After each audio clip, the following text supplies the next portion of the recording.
Hey, Dr. Gila here. Just like for a lot of you, summer in my world means things look a little bit different. And so I'm practicing what I preach, as it were, and taking a little bit of time off from recording new podcast episodes.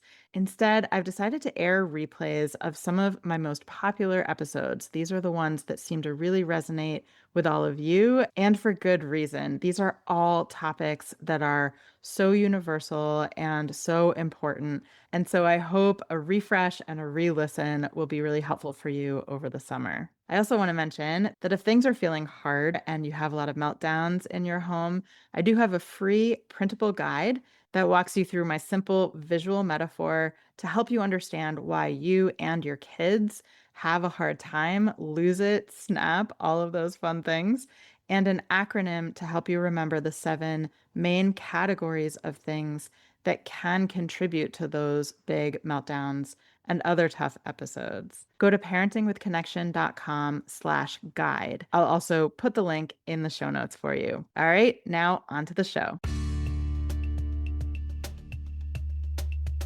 Power struggles, we have all been there, and some of us more often than others.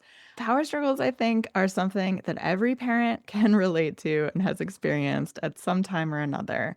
But, with our strong willed or neurodivergent kids, maybe they happen even more often. So, I wanted to dive in today with Dr. Danika Maddocks.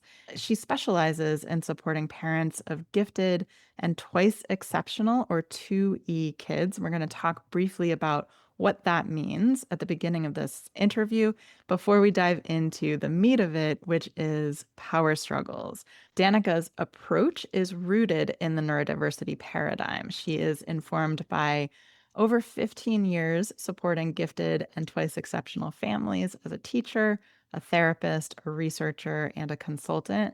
And she has personal experience growing up gifted, recognizing her own twice exceptionality and raising a young, gifted, twice exceptional kiddo herself. So I hope you find this conversation helpful. Let's dive in. Welcome to Single Parenting with Connection, Not Perfection, the podcast that honors your messy reality. It's the support you crave without the usual emotional landmines. I'm your host, Dr. Gila, and I promise I will never tell you to just tag your partner in. Before we start, quick reminder. While I am a licensed psychologist and a certified coach, this podcast is not coaching and it's not therapy and it's not a replacement for medical or psychological advice. It is for educational and informational purposes only. All right, let's dive in. Welcome. It is so great to have you here. Thanks for having me. Yeah. So I know some people listening might not really have heard the term 2E and maybe not even gifted. So can you just give us like a little Cliff Notes version of what you mean when you talk about that? Yeah. So for me, I really think of giftedness in terms of someone who has just like very strong abilities or potential in certain areas. So usually it's if you're thinking of like your kid or teen, right, they may have really strong verbal abilities. Like you notice they have an incredible vocabulary or they can express themselves really well. It can also be in the area of just like reasoning, problem solving, figuring things out, noticing connections among things, or in kind of like a spatial visual, like a kid who's an incredible engineer or does Lego sets that are like, supposed to be for kids several years older, or can like take things apart and put them back together. Or a kid who's like really quantitatively like minded, who has just like a really intuitive sense of numbers. Those are some of the key gifted areas. And most gifted kids aren't really strong in all of those, but they might be really strong in one or two. And they just tend to have stronger abilities in those areas than just the typical kind of bell curve, right? Other kids their age. And so that can be really fun and exciting, like, and a source of a lot of exploration or talent. And it can also make parenting like different and challenging in different ways than other folks experience. Yeah. And so all the examples you gave are like giftedness in cognitive abilities, like thinking abilities. Is that really what it refers to? That's what I focus on. Yeah. I mean, some folks also look at like, there's like athletic giftedness, musical giftedness, and talent, things like that. A Mm. lot of cognitively gifted kids are also academically talented. So there's also kind of kids who, do very well at school or in academics, but those aren't perfectly correlated. So, and I would say for a lot of twice exceptional kids, like academic, they may be excellent in understanding, but have a hard time like producing, or they may have dyslexia. Because I'll say twice exceptionality is basically someone who's gifted and has another form of neurodivergence or gifted with a disability. Mm. So this would be someone who's gifted and autistic or gifted in an ADHD or gifted with sensory processing differences. Gifted and dyslexic, gifted in dysgraphia, that kind of thing. Mm. Um, so some of those folks really, school's not a good fit, typical school, or they have a hard time reading or writing, or there's things like that. But that's the families I work with, is folks who just know their kid is. I specifically focus on kids who are emotionally intense and also gifted and twice exceptional. Yeah, those are kind of the definitions of gifted in 2E. Right. So there's a cognitive skill that's exceptional in one direction, and then another that's exceptional in the other direction, so to speak. I don't actually think about it that way anymore. I Okay. used to. And a lot of Yeah. people who talk about 2E are like, these are kids who are on both ends of the bell curve. Right. But I think from thinking about it from a neurodiversity affirming way, like I don't see those other disabilities or differences as necessarily a deficit. So some kids Hmm. will score in the lower end of the bell curve. Like if you have dyslexia, you may score very low in reading or spelling, but also a lot of gifted kids don't, because they compensate by figuring things out kind of through other Right. means. And so they don't score very low. So you might miss those kids if you were only looking for that. And then like I learned a couple years ago, or realized a couple years ago, that I'm autistic. And I think some of the reason it was never understood is because no one saw me as at the end of the bell curve, right? Because it's like, Mm. well, you don't have like deficits in these areas, but I have really qualitative differences in how I experience the world. So Mm. that's why I like to think about it as a neurodivergence, right? Or a difference. And I think with the disabilities can be disabling. Like some people experience their disability as inherently disabling or physically uncomfortable or something like that. But a lot of times it's because there's a mismatch between the way that person works and the world, right? Mm. It's usually a disability because it's not adequately supported. Um, so a kid Yeah. with ADHD, right? Their brain works differently, but I don't like to think of it as just like, oh, well, they're really gifted and at the high end, and then they have ADHD, so they're at the low end.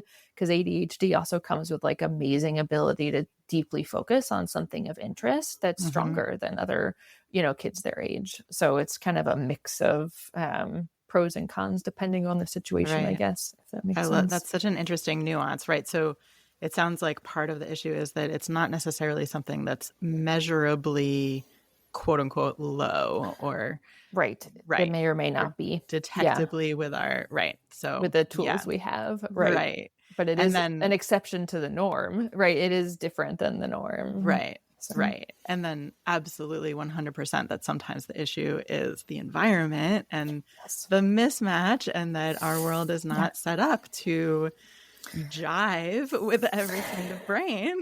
totally. Totally. Yeah, yeah, Yes. yeah. And so, okay, so thank you. So you Yeah. work with gifted and parents of gifted and 2E kids, and you mentioned intense also. And I know today we wanted to chat about power struggles, which I know every parent has some experience with power Yes. struggles. But certainly our complex kids, our neurodivergent kids, power struggles, I think, come up even more, maybe. Yeah. Is that what you find to be the case? Yes, and I Yeah. think part of it is because of exactly what you were saying, that like typical, like the world is not set up for neurodivergent kids or people. And so Right. a lot of the things that as parents we're taught, like your kids should be able to do these things, or this is the right best way to parent and to do things with them, maybe not isn't a good fit with a neurodivergent kid, and so then there's this power struggle because the Yeah. kid is kind of like, this isn't working for me, I don't want to do that, and the parents like, Mhm. this is the way that I've been told we're supposed to do this, like, so Yeah. I'm trying to get it to work. So I Yeah. think it does come up more often, and some things are just harder, or like, yeah, uncomfortable for those Yeah. kids. Right.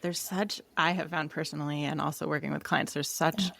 a learning curve and process of like getting to know your child as opposed Yeah. to all these ideas you come into parenting with or the various Yes. books or resources tell you. Yeah.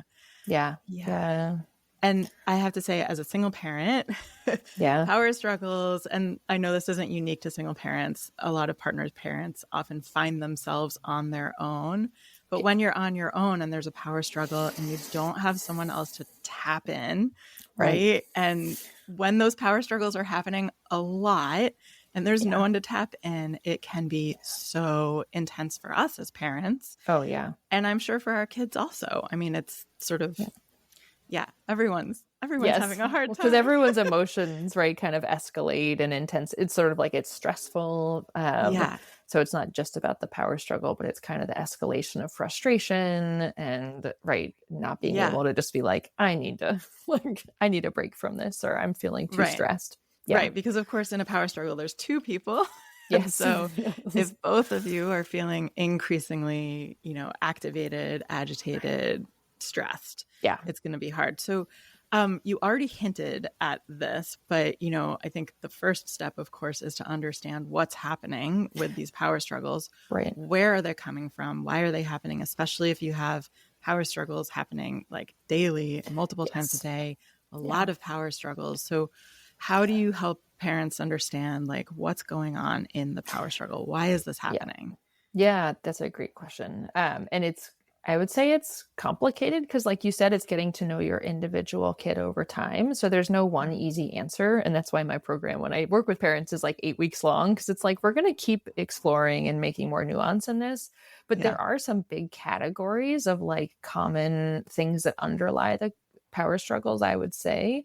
Some of them, like executive functioning differences, right? Mm, So folks who are neurodivergent, especially with ADHD or who are autistic, they are, well, and if you think like, and children compared to adults, right? Because their executive functioning isn't as right. developed. So it really also any child, right?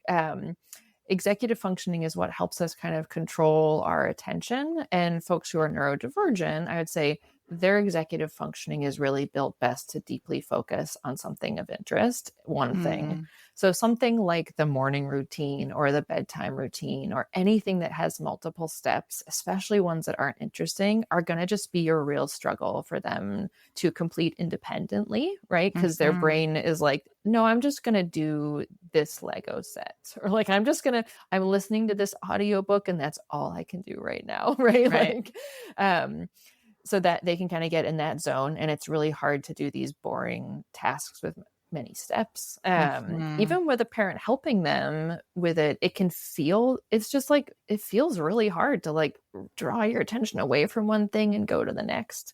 Yeah. Um, for kids who are really sensitive to demands or feeling controlled or who need a lot of autonomy and don't like to be, like find it really stressful to be told what to do, that's a common source of power struggles because power struggles are usually when a parent is like, hey, do this. And the kid is Yeah. like, no, I don't want to. Right.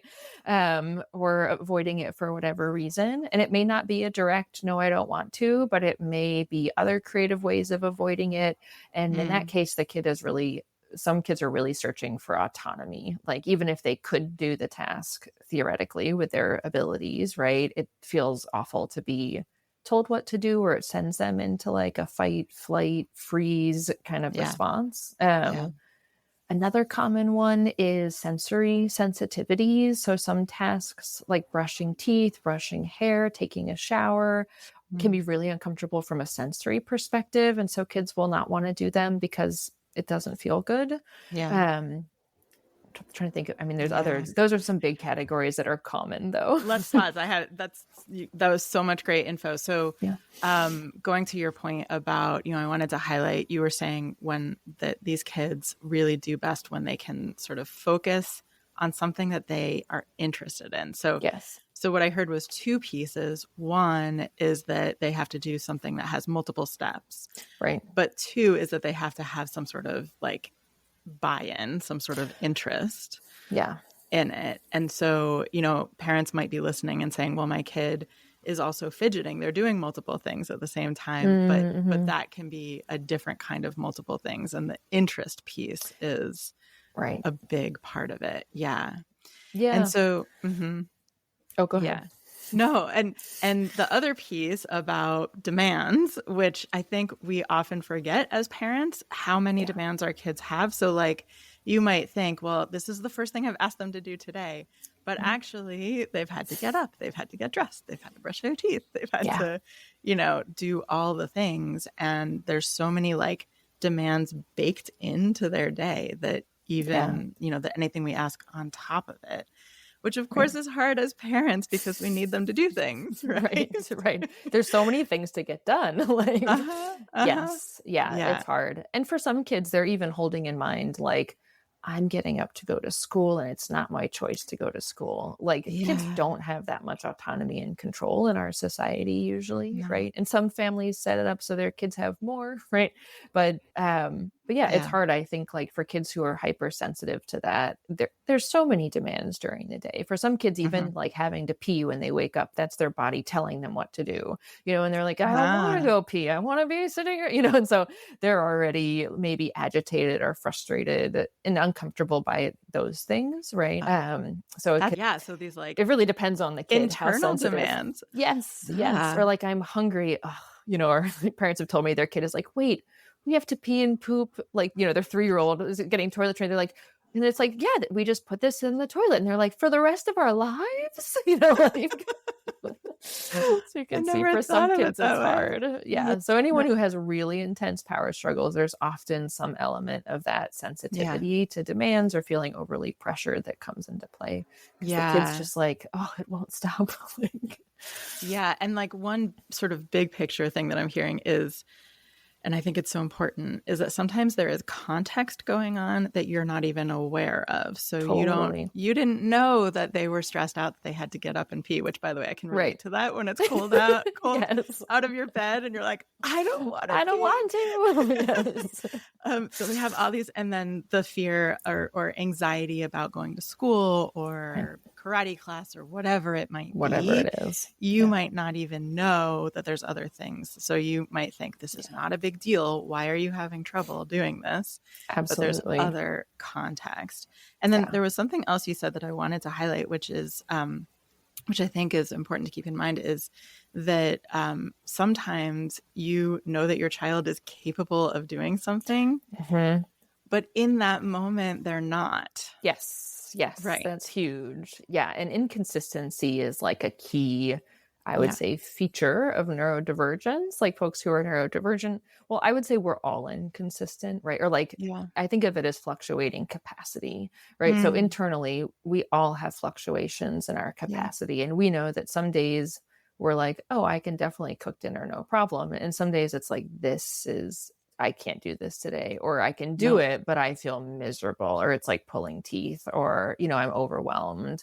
Yeah. And so, right, I think it's similar with our kids, and it's easy to forget that because we're like, oh, we've seen you do that task before, but their capacity may be lower on a different Yeah. day. And that's true of all kids, right? Or maybe Mhm. they're feeling sad or sick, or they had a stressful day before, or, it could be an internal bodily thing like not getting enough sleep, or it could be something else. But then for neurodivergent kids, there's just, I think, much more marked in like fluctuations in capacity, Mm, and they tend to be more sensitive to have their capacity drained more quickly by things that are stressful. So they mm. can kind of run out of juice, like Yeah. earlier in the day, or temporarily if there's been something upsetting, like something didn't go their way, they Yeah. maybe really, not have the capacity to manage much at all for an hour if they had a Yeah. frustration or disappointment.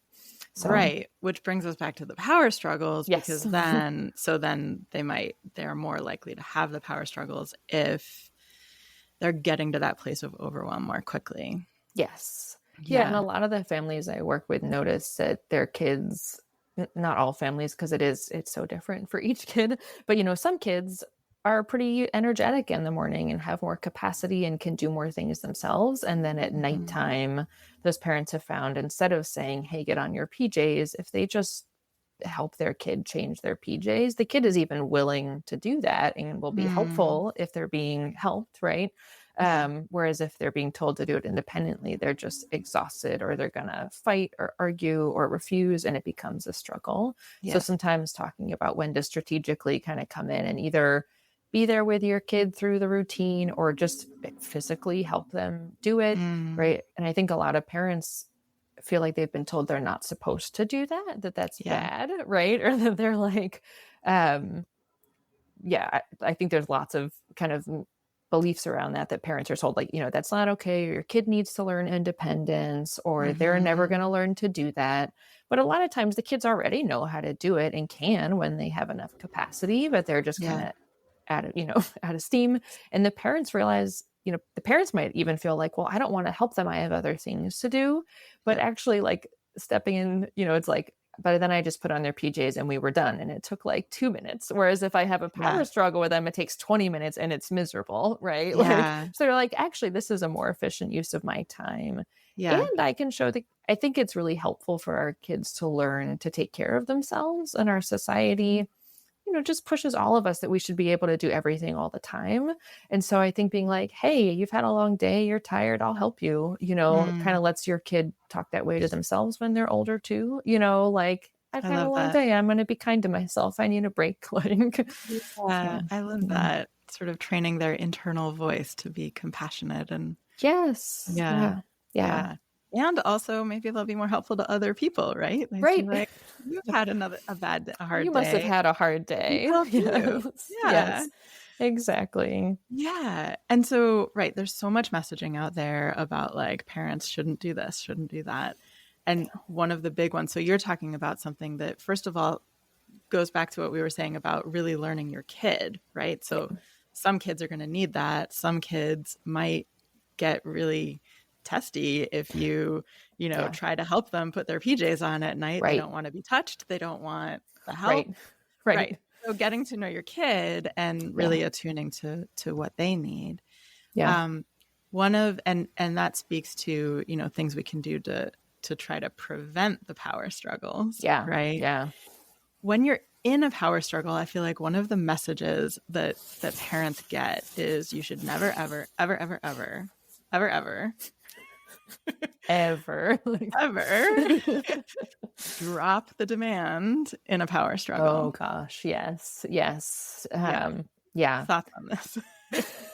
that's a great point. I'm like, oh, I'm so curious. What are you gonna say, parents never? Yeah, because I'm so in my own like neurodiversity affirming world now that I'm like, yeah, what are some of those things? That's a great one because I am all in favor of dropping the demand. Like, um, yeah, and I think there's a couple things I think about, right? So ideally, if you see that something is consistently too hard for your kid, right, where like the same Mhm. power struggle is happening all the time, I think it's more effective, you get more bang for your buck, like if you drop the demand Yeah. beforehand, right? To start to proactively drop it. So if you see that they always can't get their PJs on or, get through the nighttime routine, to just be like, basically like, I'm not going to ask you to do that on your own anymore. We're going to figure something else out. Either I help Mhm. you or you sleep in your clothes or, whatever it is, like, Right. but let's just, we see that that's too hard. So we're going to do it. And that's Yeah. actually, you get so I talk with some parents. Another one that comes to mind is like eating dinner at the table is too hard for a lot of kids, and there's a big power struggle about coming to the table. And I'll suggest like, well, why don't you let them eat like wherever they want? Could they eat on the floor? Is there a different place they could eat? And a lot of Mhm. neurodivergent kids do much better if they don't eat at the table, right? So Yeah. I think some of it is feeling this permission and knowing that it's okay to do things in this different way, right? Yeah. And if it's not working for your family, whether or not your kid is neurodivergent or if they're not, but like if it's not working and it's causing stress, it's okay to experiment and do it a different way. Yeah. Um, so there's that piece. But I think parents will often say, like, oh, well, yes, like we don't make them come to the table. But I'll say, like, but if you can but we always like tell them to come, and then there's a negotiation about it, and then I say, okay, it's fine, you can eat there. And it's like, but if you Mhm. can just proactively say, hey, I don't, seems like it's maybe not a great fit. You're always welcome at the table, but you can also eat in these places if you want. Yeah. It saves so much of that kid's capacity, right? Because Yeah. they're not negotiating with you. They don't feel like they have to argue. They have this freedom of like, I can do this thing. Yeah. So It's that's a way really to prevent, yeah. I guess. Yeah, it's really giving everyone permission to acknowledge the child in front of you again, right? Getting Yes. to know this Yeah. child's capacity and what they need, and Right. giving yourself permission to let go of those societal pressures of you must sit at the table and eat dinner or Right. your child will be messed up. Yes, And then exactly. the other thing Exactly. that I want to point out that I'm hearing you say, which I think for a lot of parents is itself a big shift, Mhm. is thinking of this as the child is having a hard time. Yeah. Right? It's not that Yeah. they won't, Right. it's that they're having a hard time, and seeing it that way, I feel like is really, like, immediately shifts your mindset of, this is not a, obnoxious, defiant child Pain in who the butt. Like, refuses to yes, cooperate. yes. It's Right. a struggling child. It's a child who's Yeah. having a hard time, and so you can sort of get that, I think, gives parents permission to do the things that support their kids, right? What Because would it's make not this an easier time? Yeah. right. It's Yeah. not giving in to a defiant child, it's supporting a Right. struggling child. Yes. And I will say, like, I 100% agree. And when your kid, probably any kid, but then especially gifted kids, like, it can look very purposeful, willful, Mm, manipulative, like, right, especially bright kids who are verbally capable, yeah, they can look very calculated. But when your kid is acting very mean or hurtful or saying rude things or being when they feel really defiant or like they're being extremely difficult, it's because they're having a hard time.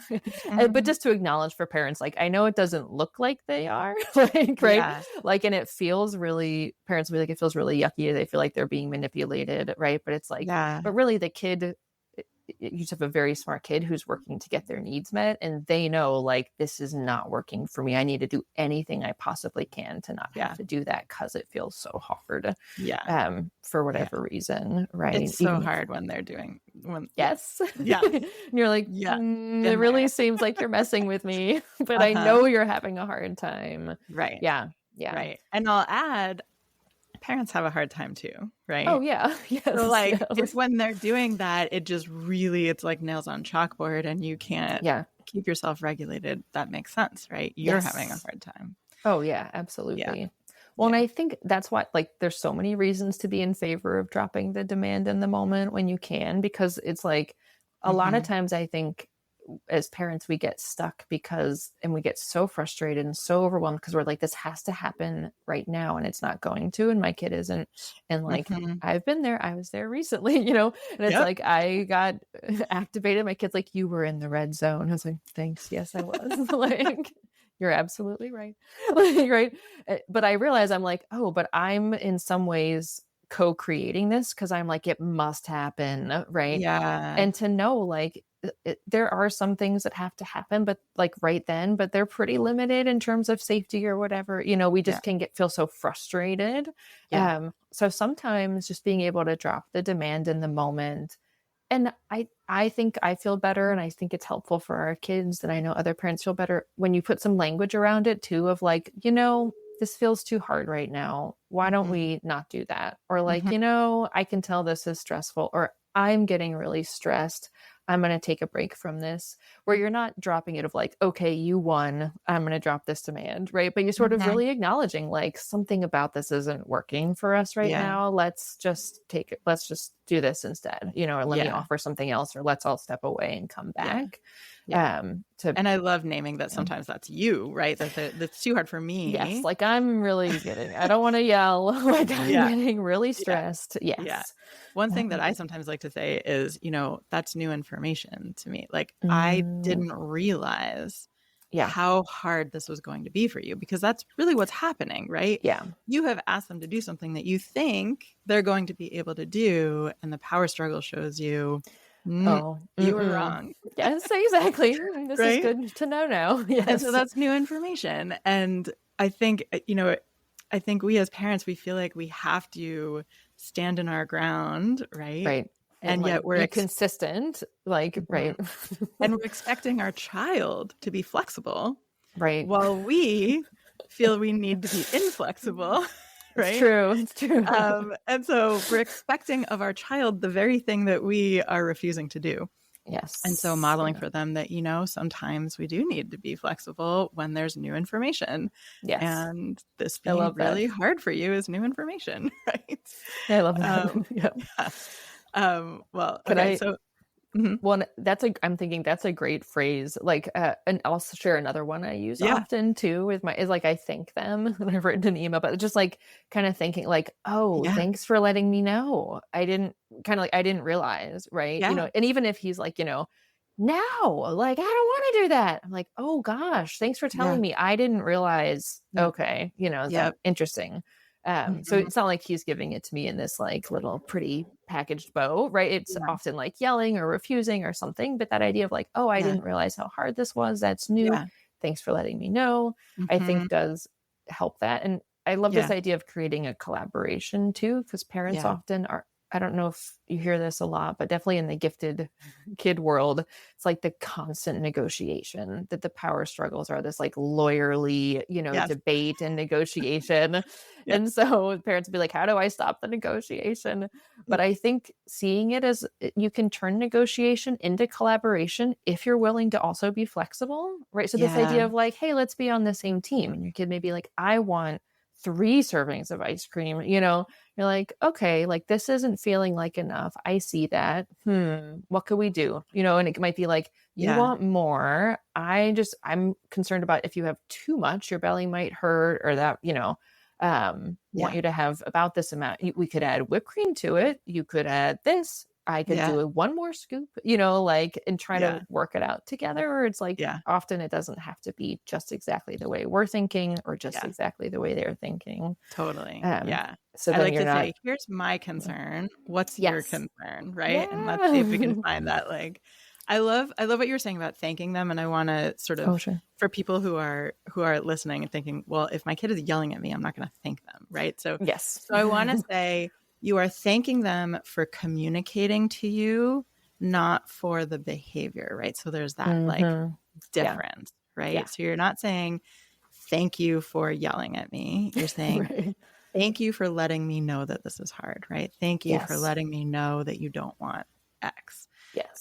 And those are different things. Yeah, yeah. Yeah, And I think you yeah. want to encourage the exchange of information, right? You want Mhm. them to let you know. And for Yeah. those kids who are so activated that they're yelling it, right? I think if we come in with like, don't yell at me, you can't talk to me that way, Mhm. they just feel more stressed. Whereas if we Yeah, can be like, oh gosh, thanks for letting me know. And you don't even yeah. have to mention the yelling, they get this like, oh, they heard me and they Mhm. thanked me, and they kind of calm. And I have just found that over time with my kid and other families I work with, you're kind of like helping the kid develop that self advocacy skill where right now yelling at you may be the only way they can do it. But by Right. naming it as self advocacy, you know, um, you can kind of shape it over time because they see that you're Mhm. listening. Right. My kid is 6, and I did recently say to him, I was like, you don't have to hit me after you've told me what you want. Like I'm taking you seriously when you tell me. Because I Yeah. was because I was Heads like, up, you don't need to do that. yeah, I was like, just and I had the sense of like, this seems to not be as dysregulated anymore. I think he could stop this, Uh-huh. like, and I was just like, hey, but I'm like, why does he keep doing this? Because I don't even think he's that upset. And I was like, hey, just so you know, like, I totally heard you and I am going to do it. You don't also have to hit me. And it Yeah. was so interesting because in the moment he's like, like, but then he has really stopped doing that. And I was like, Yeah. oh, that's great. I didn't know when he'd be capable of it. But just this Yeah. idea of like, I see that you're advocating for yourself, right? Right, right. And And like, so I'm listening yeah. versus like, you have to make it sound good before I'll listen to you. Like, Yeah. And so not mm, lumping everything into like one thing, right? Like I heard you say shaping. right. So we're thanking them for the thing that we want to continue and that we want to Yes. like encourage, but Yeah. we can also address the pieces that we don't want to continue, right? Right. Right. Yeah. Yeah. And Yeah. often like either outside the moment and or yeah, for the kids I work with at least, like not in a way that's like, but don't yell at me Right. anymore, right? Because then they're like, well, now I feel attacked Right. again, right? But Right. yeah, bring like, oh, I'm going to listen to you. Or Yeah. later you might be like, you know, Yeah. when you yell, it, oh my gosh, it puts my system in such a stress moment. So it's harder for me to listen. I don't know if there's a way for you to tell me how you're feeling without yelling, but Mhm. that's why sometimes I have a hard time Yeah. listening, you know, and you can do Yeah. it out of the moment. Yeah. Yeah. So yeah, Well, I feel like I could talk about power struggles with you for a we lot have a lot longer. to say. Yes. Yeah. Um, luckily, you have a free resource that's about power struggles. So if folks are Yeah. listening and they want to get more information, Yeah. do you want to tell them a little more about what your free offering is? Yeah, absolutely. So it's a free 5-day email mini course. It's 6 emails over 5 days, and it's called Reduce Power Struggles with Your Gifted 2E Kid. I would say, like, I've had some parents ask, like, well, I don't know if my kid is gifted, but would this still be relevant? Like, I do think the strategies would help for any kid. There's some pieces that are specifically like why gifted and 2E kids are so prone to power struggles that might Mhm. not be as relevant. But it's really talking about things you can do to try to prevent power struggles and some ideas about what you can say in the moment to Mhm. diffuse it also. And so it gives some big ideas, but then lots of practical advice. And there's an idea in each one about how to apply the strategy. So you Yeah. can think about how it applies to your particular kid. And your child may be gifted in 2E and you don't know yet, right? That Yeah. is very common. Yeah. Yes. Yeah, it's right. I think a lot of parents, it's hard to know because there's very little education in the general world about what those look like. So if Yeah. you could read it and be like, "Hey, this sounds like my kid," like, Yeah. then yeah, there's something to think Yeah. about. All right. Thank you so much. I think this will be really helpful for a lot of Thank folks. you. This was great Um, to talk about. yeah. Before we wrap up, I am a strong believer in single parenting with connection, not perfection. So Yes, I'd love to hear what is something that you do in your own life, either with yourself or with your kids, to build connection.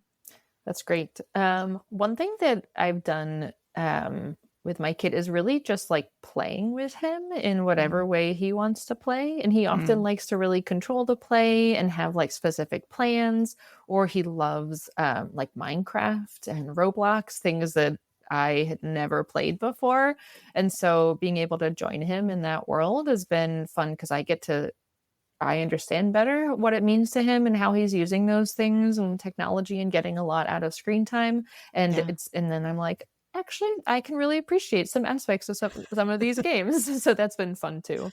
Yeah. But it really helps us connect a lot. I love it. Yeah. I feel like video games are often a source of tension between parents Right. and kids. And we forget that like our kids would love for us to join them in that world, even Yeah. just for a few minutes. Yeah. Yeah. Yeah. And I think it always, like with the parents I work with, it helps them feel less stressed about it too. Cause when you get in there, you're like, this is complicated. You know how to do a lot of things. Like, Yeah. okay, I see what's happening here. You know, Yeah. so you understand it better too. Yeah. It's Yeah. great. And imperfection. Where is Yes. somewhere in your life that you have embraced imperfection?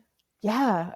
One that comes to mind is just around like food and eating with my kid. I think Mm, like this is true with screen time too, but like before becoming a parent, I think I was like, ah, yes, we're going to do all of like the most healthy and good things, like, right.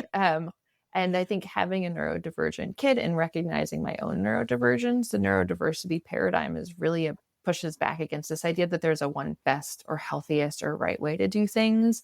And mhm. so, I think with my kid, it's like he goes through phases where he's very stressed and will really mostly eat processed foods. And it's like, you know, fed is best. Like, I'm going to feed you what you'll Yeah. eat. I'm going to keep experimenting and finding things that are accessible to him, but not stressing about like, oh my gosh, we can't send this in his lunch. That'll be embarrassing. Right. Or Yeah. like, oh, we need to, you know, make sure he eats this other thing. Cause the more we pressure it, the less likely he is to eat it. So just embracing like this is a process we're in together and that Yeah. he's eating and that's good. So yeah, I have a feeling a lot of people will be able to relate to that one. they relate. Yes. Yes.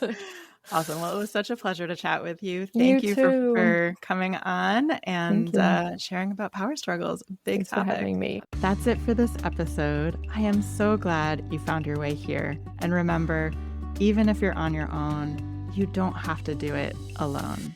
You've got this.